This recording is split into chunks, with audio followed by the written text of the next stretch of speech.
In the headlines, we look at how the knife attack on the U.S. ambassador to South Korea will shape the future of Seoul-Washington relations. Recent comments by the finance minister fires up talks about raising the minimum wage in Korea. We look at the pros and cons. And a commercial airplane skids off the runway while landing at LaGuardia Airport during a snowstorm in New York.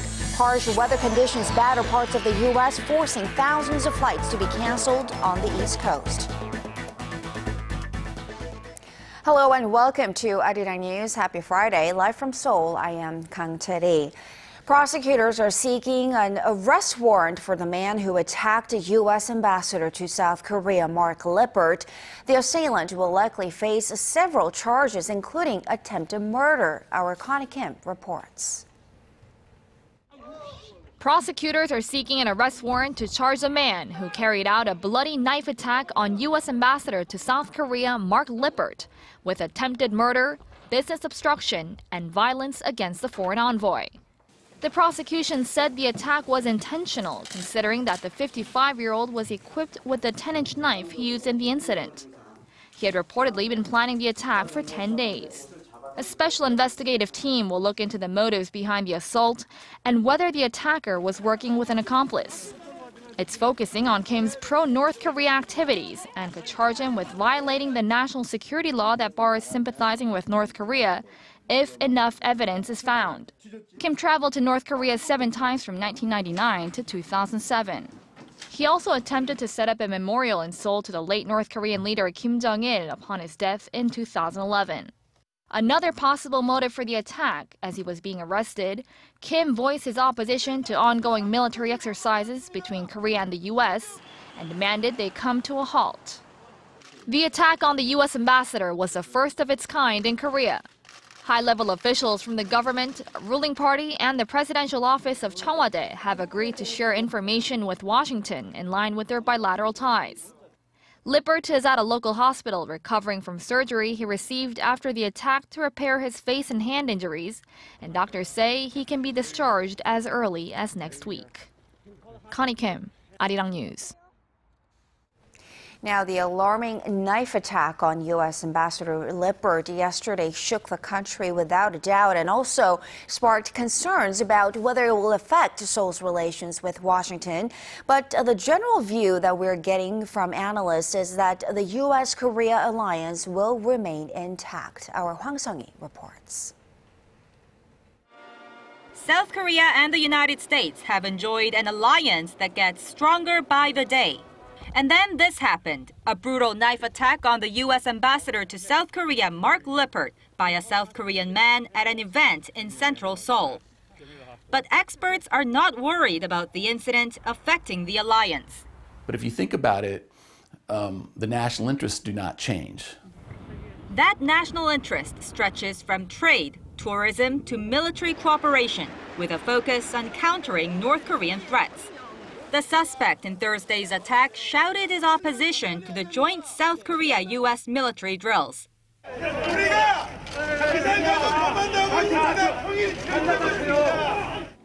But the South Korea-U.S. Combined Forces Command stands firm by its plan to conduct the drills, scheduled to continue through late April.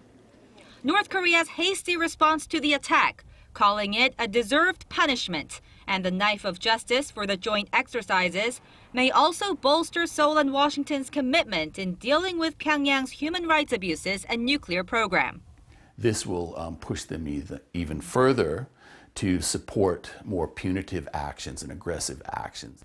Most analysts say the pillars of the alliance are too strong to be shaken by an unpredictable lone wolf attack by a crazed individual. But some do point out that while the relationship at the government level will remain intact, the incident could take a toll on U.S. public sentiment about security in South Korea. Hwang Sung-hee, ARIRANG News. Now, South Korea's defense minister, meanwhile, says he will continue to check in on the ongoing joint military exercises with the United States to show that the Seoul-Washington alliance stands strong. Defense Minister Han Min-gu visited a key resolve military exercise at a U.S. airbase on this Friday. Minister Han spoke to troops and expressed sympathy for Ambassador Mark Lippert while emphasizing the importance of the two countries' strong ties.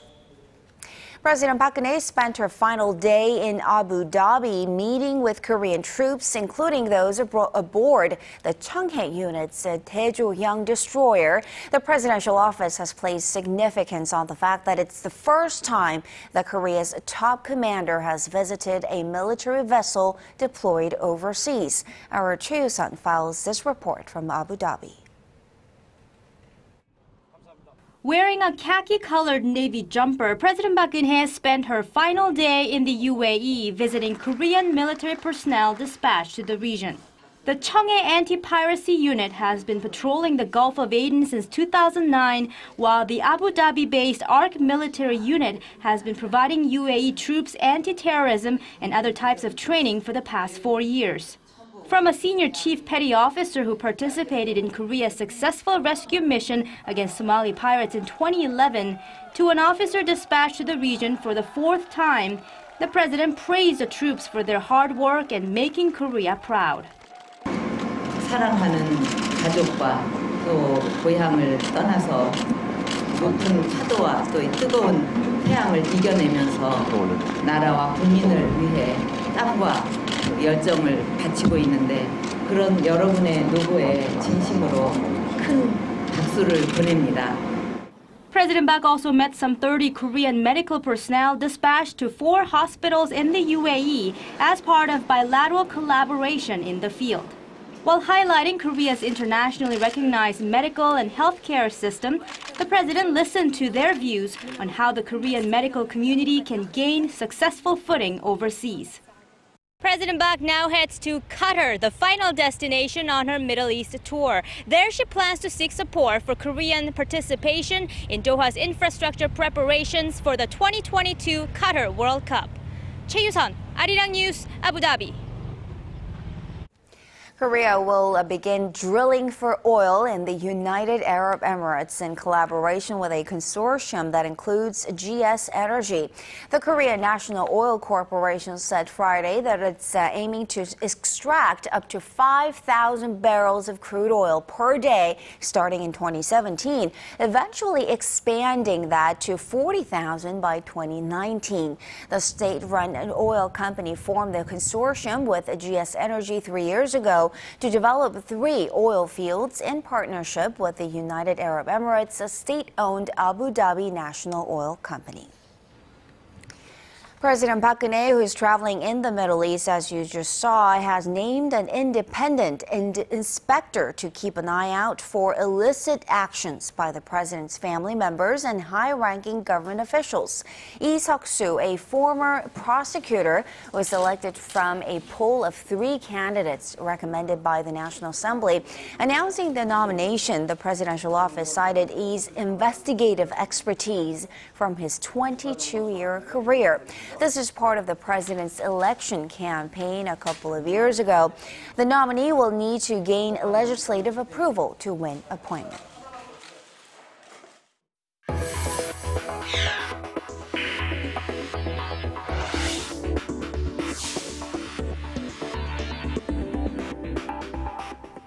A hike in the minimum wage here in Korea has been a hot topic of discussion since Finance Minister Choi Kyung-won highlighted the need for one earlier this week. But it's also fueled concerns that too big of a jump could end up putting small and mid-sized firms out of business. Our Kwon So-ah tells us more. 5,200 Korean won, or a little more than $5 an hour, is the current minimum wage in Korea. The amount has risen steadily over the years, but many say it should be climbing faster. With around 3 months remaining for the government to decide on a minimum wage hike ahead of a yearly wage review, it's become a hot potato in the political arena. It was on the table at two meetings on Friday, one between senior officials from the presidential office, the government, and the ruling Saenuri Party, and another held by the main opposition New Politics Alliance for Democracy. The parties at both meetings seemed to see eye to eye on remarks by Finance Minister Choi Kyung-hwan earlier this week when he talked about the possibility of deflation if things stay the way they are. Unless we raise the minimum wage, we have no chance of reviving the economy. It has come to the point that we plan to provide tax deductions for companies that raise salaries higher than their past 3-year averages. Adding to this, a report out Friday says raising the minimum wage will lead to an increase in the labor share or the ratio of wages to GDP and eventually lead to an increase in employment. But there are also opposing voices from employers and business associations, as there are concerns that a hike to $6 or $7 an hour could cause big problems for the nation's small firms. In line with this, the Korea Employers Federation has recommended that companies refrain from raising hourly pay by more than 1.6%. Kwon So-ah, ARIRANG News. Samsung Group, that's getting ready for a leadership transition to heir apparent Lee Jae-yong after its chairman Lee Gun-hee was hospitalized last year, is getting younger. Our Hwang Ji-hye has more. The average age of Samsung Group's employees is dropping. The group says that 80% of its workers are in their 20s and 30s, while more than half of them were born in 1980 or later. Korea's top conglomerate expects the average age to drop even further as new recruits will start working by the end of the month. Looking at one of the group's affiliates, it's even easier to see how hard the conglomerate is trying to give itself new life. The average age of the group's biotech arm Samsung Bioepis is a little over 30, which is even lower than that of NCSoft, a high-profile Korean game company that began as a promising startup. Samsung Group's efforts to transform itself into a company that's fresh and innovative comes after Samsung Electronics chairman Lee Gun-hee was hospitalized following a heart attack last May. Pundits say his son Tae-yong, poised to inherit leadership of the group, is at the center of the change. And it's not just the average age of employees that the Crown Prince is trying to give a twist. The group's communication methods are also changing to cater to the younger generation through the use of online and mobile content. Hwang Ji-hye, ARIRANG News. The wearable market's global sales volume is expected to surpass 51 million units this year, nearly 3 times that of last year. Germany-based GfK market researcher forecasts the growth to be led by sales of smartwatches, expected to grow 6.5 times this year compared to a year ago. The research firm says the market will expand even further as major global electronics companies such as Apple and LG Electronics jump into the race. Wrapping up our 3-part series on China's slowing economy and its impact on Korea. Today we're going to take a look at how some Korean exporters are actually managing to perform better than ever in the Chinese market despite the slowdown. Shin Se-min reports. Korea's #1 rice cooker manufacturer, Korea Electronics, says its leading foreign customers are Chinese. The company's overall sales in China has grown 60% annually since 2013. Such demand even spurred Kuku to go public on Korea's main bourse last year. Our premium strategy on Chinese consumers has worked out well. Our cooker caters to Chinese food and cooking culture, which has helped to bolster sales. Korea Electronics isn't alone. Korean-made consumer goods ranging from home appliances to beauty and fashion items are seeking to expand its presence in the Chinese market, a market that's rapidly growing in tandem with consumer demand. Despite growing success in the Chinese market, the total demand for consumer goods stands at a mere 4%, but for intermediate goods, it's well over 68%. It's a significant gap, but experts are hopeful that the Korean wave and improved income and living standards in China will help stoke local spending. The Chinese government has been fostering consumption driven by economic development. This means its slowing growth rate won't significantly hurt Korean exporters. Experts say Korean companies should invest more in marketing and branding their goods so they can keep up with the competition coming out of countries like Japan and France. And with the Korea-China Free Trade Agreement set to take effect next year, Korean exporters will have even more opportunities to make their mark, just like Korea Electronics. Shin Se-min, ARIRANG News. ARIRANG TV has signed a contents and production exchange deal with Spain's public network RTVE. Under the agreement, the two stations will exchange programs and news in case of a major breaking event or current affairs. The two-way content will be provided free of charge. One of the first projects is a jointly produced documentary on smart ICT conversions with ARIRANG filming in Spain and RTVE in Korea. That documentary will be aired on both channels later this year. RTVE is Spain's largest broadcasting operator with a dozen national TV and radio channels and one international TV channel.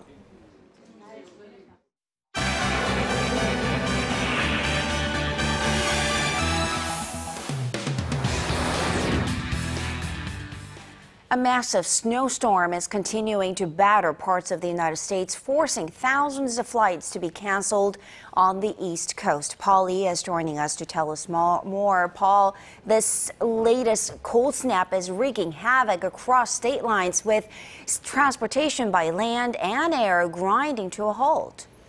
That's right. Heavy snow, sub-zero temperatures, and piercing winds are hitting the south and northeastern U.S., and it's against this backdrop that a routine domestic flight turned into a frightening close call for passengers aboard a Delta Airlines plane that skidded off a New York runway.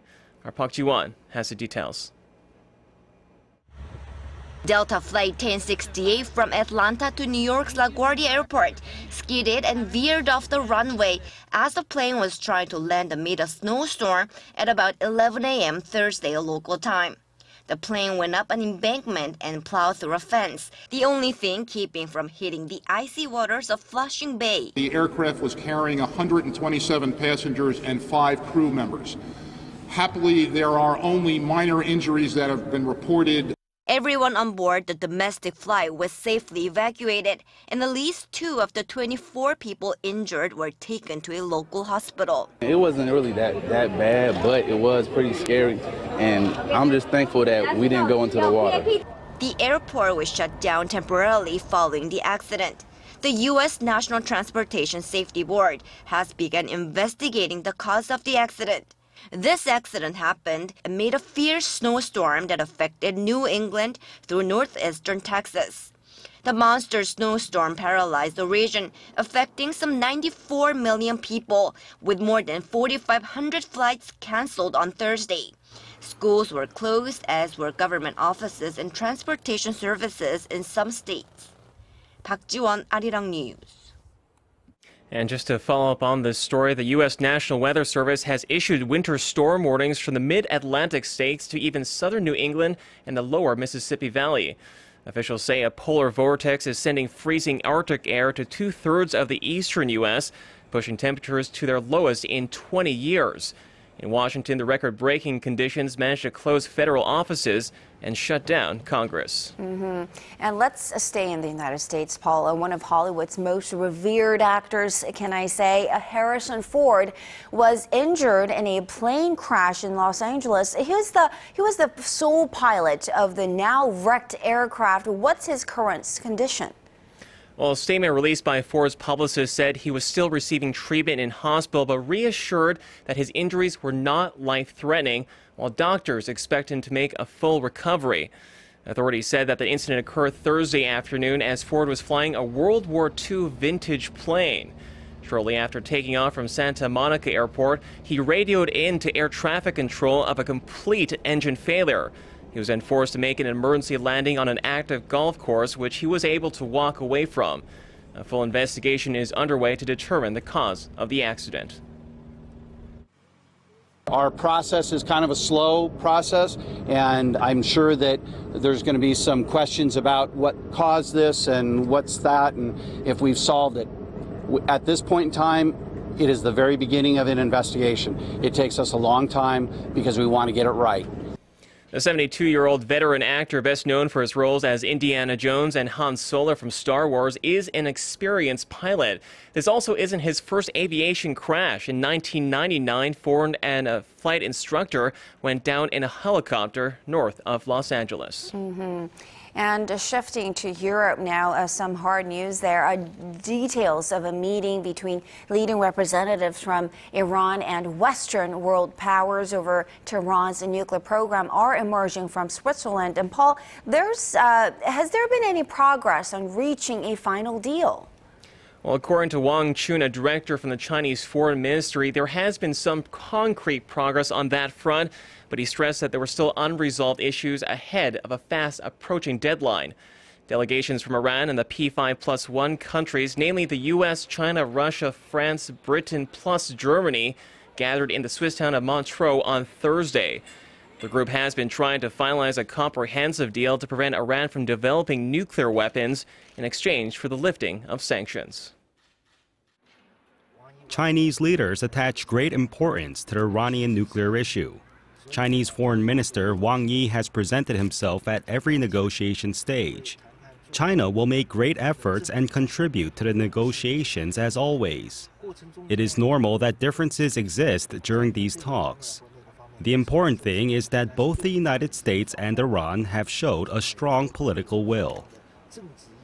Although Iranian Foreign Minister Mohammad Javad Zarif did not attend Thursday's talks, he did express optimism about a final deal possibly later in June.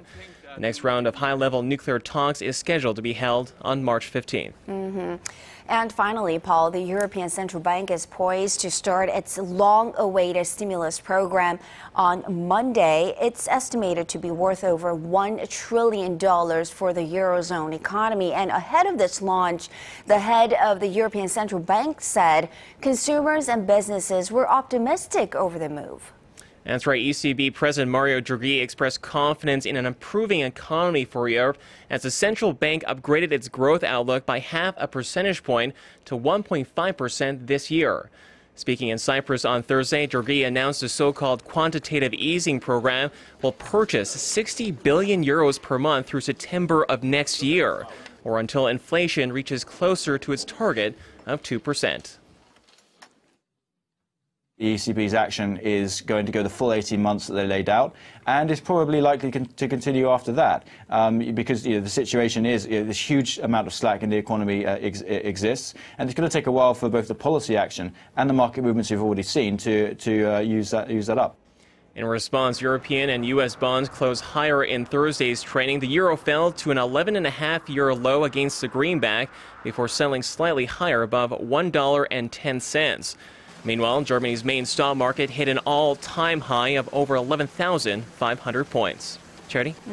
Certainly a strong reaction there. All right, Paul, thank you so much for those stories, and we will see you again in just about 2 hours.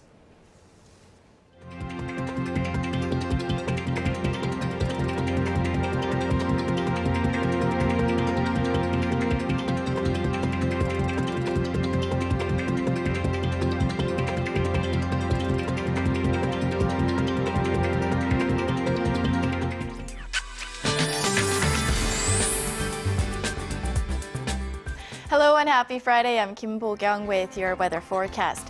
Today is Gyeongtip here in Korea, which is one of the seasonal indicators that marks the awakening of things from their winter sleep. So mild winter conditions greeted us throughout the day with daytime highs jumping about 4 to 5 degrees higher compared to yesterday. And at the moment, as you can see, it is mostly clear skies nationwide, but light showers are falling down in Jeju. Also, air quality remains very dry in parts of Gangwon-do province where humidity levels are down at 19%. And it looks like comfortable winter conditions will continue throughout the weekend, but keep in mind the big gap in temperatures between the day and night. Other than that, do keep in mind that another round of cold snap awaits us next week. So the daytime high here in Seoul and Busan should reach a high of 12. Daegu and Gwangju hit 14. Meanwhile, Daejeon peaks at 13, Bokdo 6, Mount Kumgang 0. Those are the updates we're following at this hour. Hope you have a wonderful Friday evening. I'll see you soon.